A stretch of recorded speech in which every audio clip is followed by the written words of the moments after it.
What's up, weirdo? It's the Knife Junkie here, and the reason I call you weird is because you're watching knife videos, and that's what my wife calls me for watching knife videos, my knife porn as she calls it. So I'm passing that branding along to you. Today I just wanted to show off all of my large folding blades. As you can see, they are all cold steel except for the Opinel in the center. They're all tactical except for the Opinel in the center, and they all fold and lock.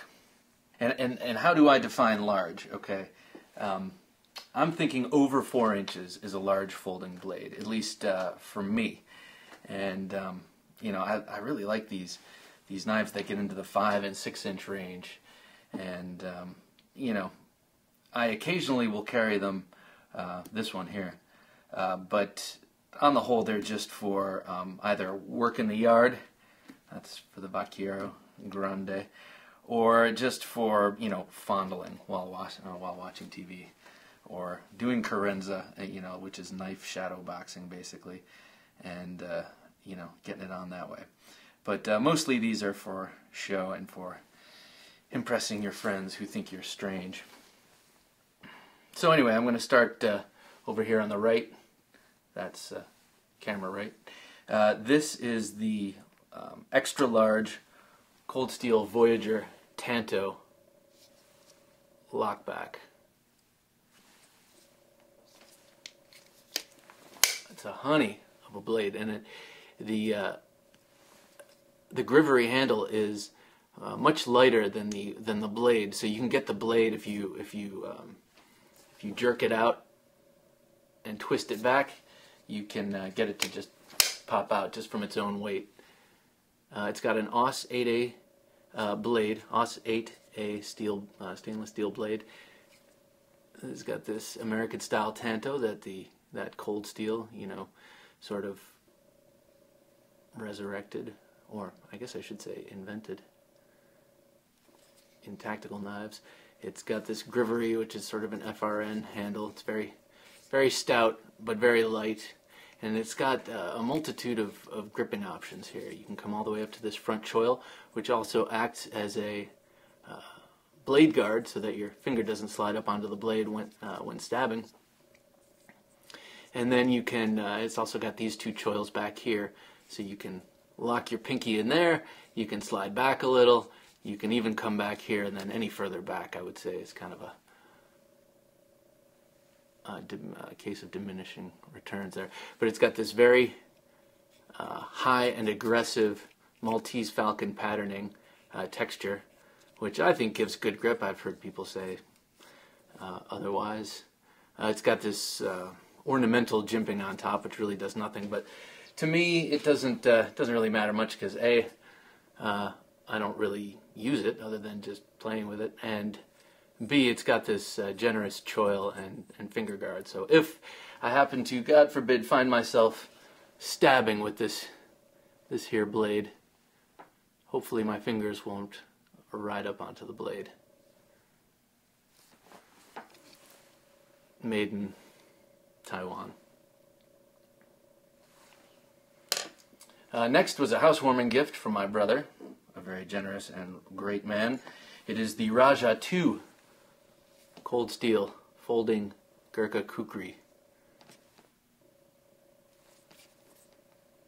And that is a 6 inch AUS 8A blade that can also just snap out in that sort of cold steel way, just by lurching it forward and jerking it back. And this handle here, so this is a 6 inch blade, the handle is 7 inches, and this is also grivery, or grivery, I'm not sure how they pronounce it. And in there you can see it's got stainless steel liners. It's got a very large belt clip, larger than they're putting on most of their knives now. But the length of it sort of diminishes some of the tension so it doesn't shred your pockets when it comes in and out. The thumb plate up here, this ambidextrous thumb plate, for opening the blade, is great for thumb use. My hands are small to medium, and I can still get that open pretty well even when I'm holding it one-handed. Yeah, I usually end up snapping it because it is big and the radius of that turn is large. But the news is good because this ambidextrous thumb plate here can be snagged against the end of your pocket in the Emerson wave fashion, and as it's pulled out, the fabric gets caught right under here, and it sort of cams it open. Sweet blade. I would imagine you could do some serious damage with this. I've really made some old soda bottles rue the day they were ever manufactured with this sucker. That's about the most battle this knife has seen, and hopefully that's all it will ever see. Because if it sees anything more than bottles, that means someone has broken into my house and this is the first thing I grab. And that would be a terrible thing. Very, very sharp out of the box, just like all cold steel blades. And man, look at that recurve. That is nasty. And it's quite nice for stabbing too. The angle is good. Great handle. You can come all the way up. You can even come up here if you have to do some quote-unquote fine work, which I always hear the bushcrafters talking about. I am not a bushcrafter. I think it would be very cool, but I just don't have the time or inclination. And so I don't know what small work you would be doing with the cold steel Raja 2, but you can come all the way up here, come back to this finger choil, which, like the Tanto here, the Voyager, acts as a finger guard. And you can come back, you can come further back for swings, and take out saplings like that. Probably take off a hand or something, if you are so inclined. But, you know, make sure you check the laws of your local area before you cut any hands off. Okay, so next, and in a similar vein, is the cold steel Spartan. Yes, it is noticeably smaller than most of these, but it is a 4.5-inch blade, and it just looks big and it looks mean. And it's got a gnarly recurved blade here, a very, very strong access lock like these two, but this one is very hard to actuate on this particular blade. I don't know if it's my knife in particular or if all Spartans are more difficult to actuate the lock. It's got a, unlike the full flat grind of the Raja 2, this has a nice hollow grind, great for slicing, you know, when you're on a picnic slicing cheese with your wife or wooing some lovely lass.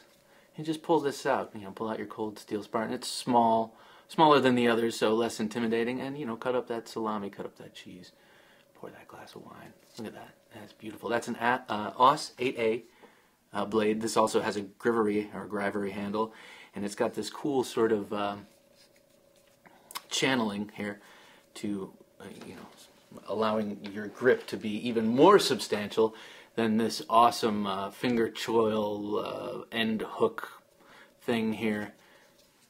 And the forward choil, you know, your hand's not going anywhere. It's not slipping forward.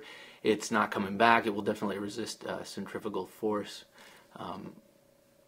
allowing you to stab, slash, hack, chop, whatever. And sometimes, you know, I think maybe you could do this and even choke back. I don't know why you would need to do that. But as with all of these sort of integral finger guards slash choils, the way your hand sits, it gives the blade an extra inch, basically. So this 4.5-inch blade, you know, in effect becomes a 5.5-inch blade. Of course, I can't cut with this portion of it, but my reach becomes 5.5 inches.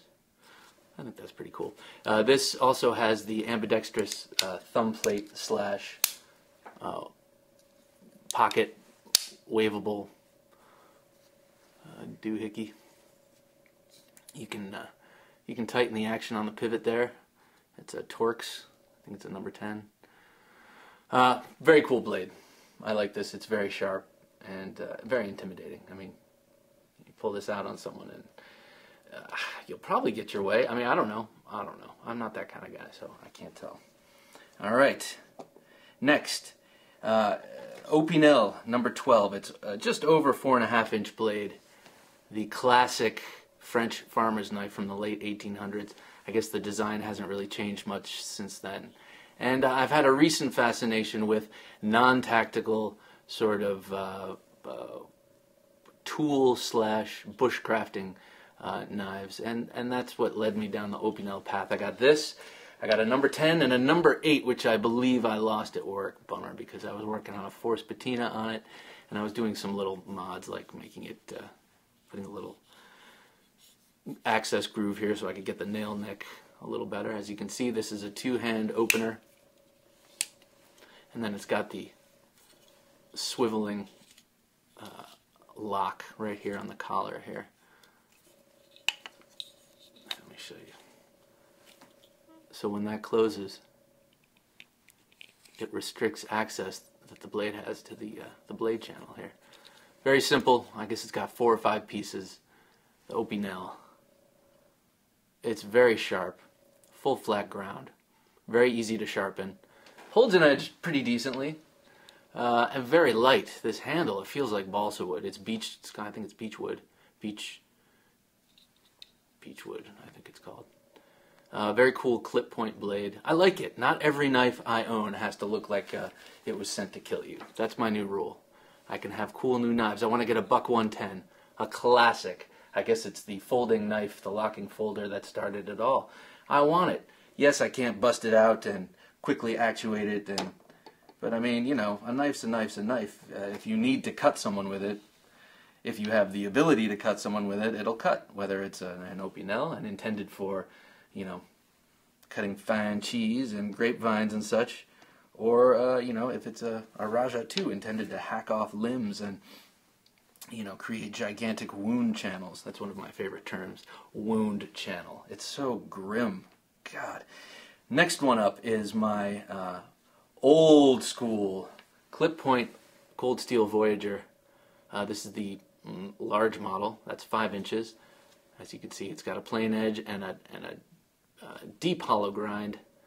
Very sharp knife. Always been a very sharp knife. I've had this since early 2000s, or no, maybe even earlier. I guess I got this in 99 or 98 when I was first in New York, and man alive, I bought this in a store. You can't do that in New York anymore unless you go to Paragon Sporting Goods and bring your firstborn with you.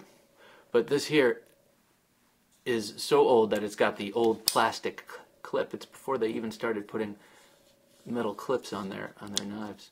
As you can see, I've done the Nut and Fancy skateboard mod all over here, because the knife is very, I don't know, felt very slick. It didn't have much texture on the handle, and there's not much of a guard or choil or anything here to stop your hands from going forward. So I put that grip tape on, and I put this lanyard on, and I was carrying this for a while during the winter in the pocket of a wool vest I have. It fit beautifully, and then this came out like a fob, and I could walk around work. No one knew I had it. Of course, I only had it for fondling purposes, or, you know, in case someone came in and tried to shoot up the place. But, you know, it's 5 inches, yes. 5 inches of very sharp steel, but against, you know, a crazed man with a gun, I'd have to be pretty good. And I am pretty good, but I'm certainly probably not that good. No John McClane here.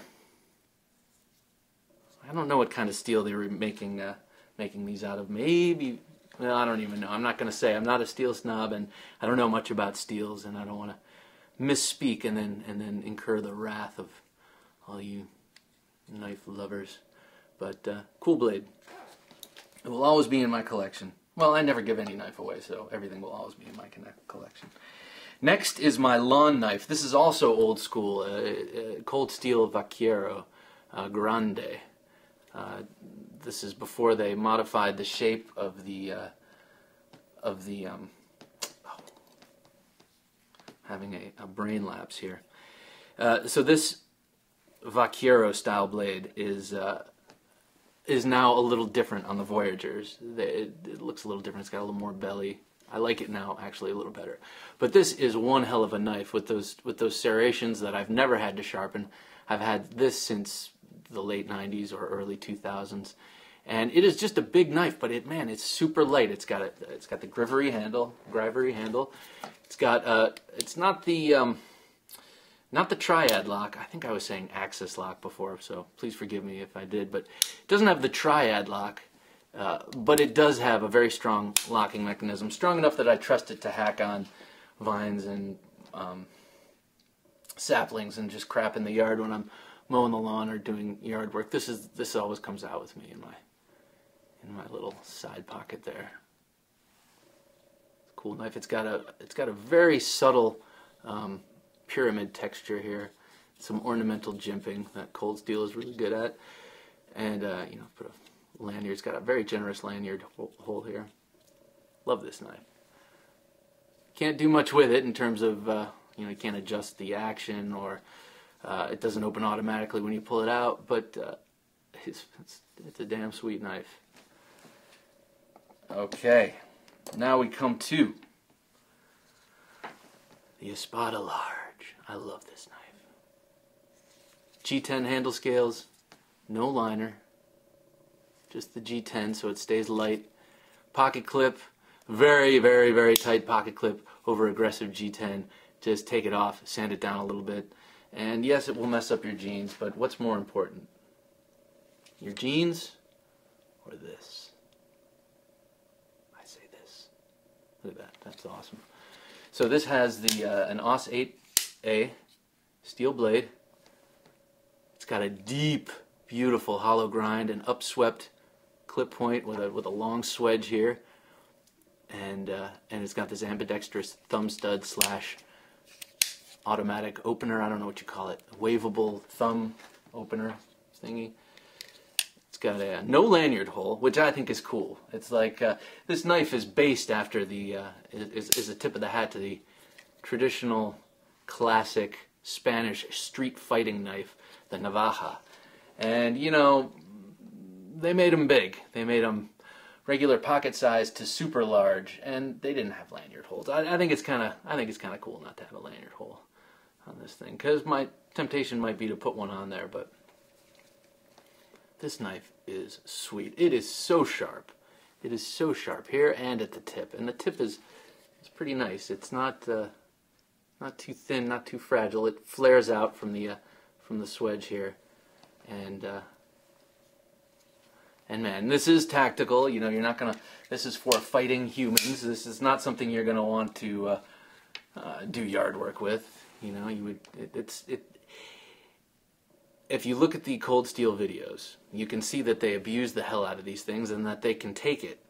However, I like this knife so much. I haven't even done bottle tests with it, but I'm sure I will eventually. This over the winter I lost some weight, and this was actually what held my pants up every day. This acted as a wedge right over here in my hip. I put it, you know, underneath the waistband on my right hip. Fits down there perfectly as long as you're not wearing tight anything, and I don't really wear tight anything. And there it sat all day long, and I knew I had a folding Navaja 5-inch sweet ass blade at my beck and call if need be. This handle is also very versatile in that it allows you this, it gives you this forward guard so that your hand doesn't slip onto the blade. It gives you this generous choil here. Some jimping up here. It's not as ornamental as usual, but it's you know, it's not super aggressive. But who the hell needs it? Look at this. You got your hand locked in here. You got your pinky locked in here. You've got this sub hilt, or what is that? Sub hilt. Yeah, you got a sub hilt way back here to stop your hand from going back, or you can lock your. This is my favorite position if I'm doing, you know, carenza and flipping it around, because it gives you a little bit more blade forward weight, which gives you good momentum on doing your swings and such, on your strikes. And then also, of course, you have this extra inch of reach here, but you can also bring it down here, or even down here, and give yourself some real reach if you, I don't know, if you're dueling with someone and they have a rapier. Of course, that's a joke, but I mean, this would give you plenty of reach. Of course, it doesn't give you much in the way of leverage on the handle, but the point is, there are a lot of things you can do with this handle. You know, I love this knife. I love it. I love it. I love it. I love it so much before it started getting warm. It was part of my EDC. I know, ridiculous. EDC. I say part. This was not the one I whipped out if I needed to open up a box that, say, came from Amazon full of knives, but it was certainly on me just in case. Just in case. Just in case a knife fight broke out, you know, which they seem to happen all the time, everywhere I go. Look at that beauty. And, you know, before you go walking around with this thing concealed, you should make sure that you can lawfully do so, because, man, wouldn't that suck. Yeah, I woke up this morning and thought, I really want to give my Cold Steel Espada Large to a cop today. I really want to do that. Just give it away to a stranger. Well, maybe he'd get some use out of it. And this, of course, I mean, ridiculous. I found myself for Christmas buying one for my brother. And I thought, well, I will be damned if my brother will have a larger folding knife than I have. So I put one on for me on the order. It ends up that he had gotten one just recently at a show, and I ended up returning his and getting him the Cold Steel Viking axe, which is as ridiculous as this is.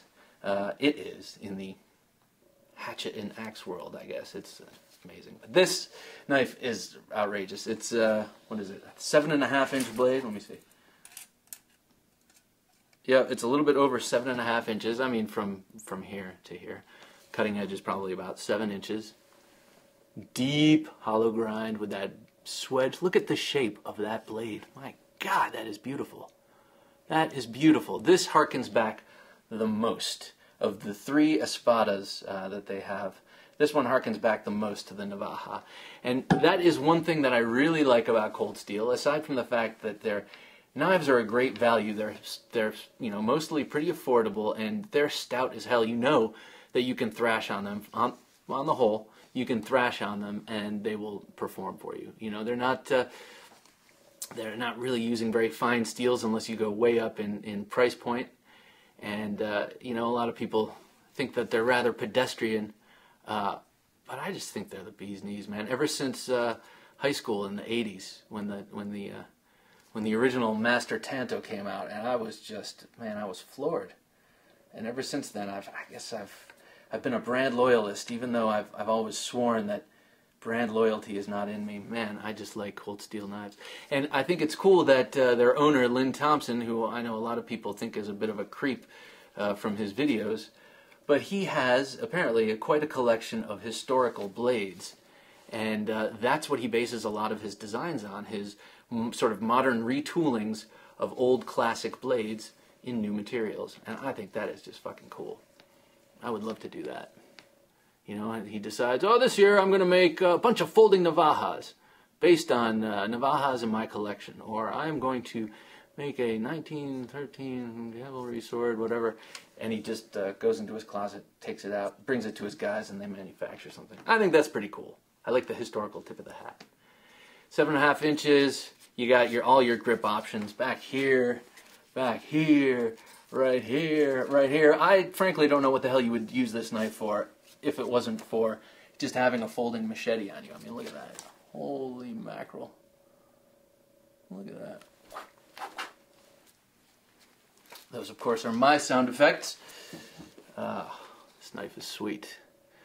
Be careful if you get it. Of course, you will be. But, man, if this has a pretty stiff triad lock, too. And if this thing closed on your finger, it would be curtains. Curtains for that finger. So anyway, there they are, my large folders, mostly from Cold Steel. I like them. I want to keep them coming. I want to get the other Voyagers. I want to get the new updated Vaquero Voyager, which is now 5.5 inches instead of 6 inches. And I would like to get the new clip point version of this. And I'd like to get the small one of this and the mini one of that. And so, in the meantime, I just figured I'd show you all of this beautiful blade stuff. All right, well, that's it. Knife Junkie. And have a wonderful day. Have a beautiful spring. Keep your knives sharp. Blah, blah, blah, etc., etc., etc.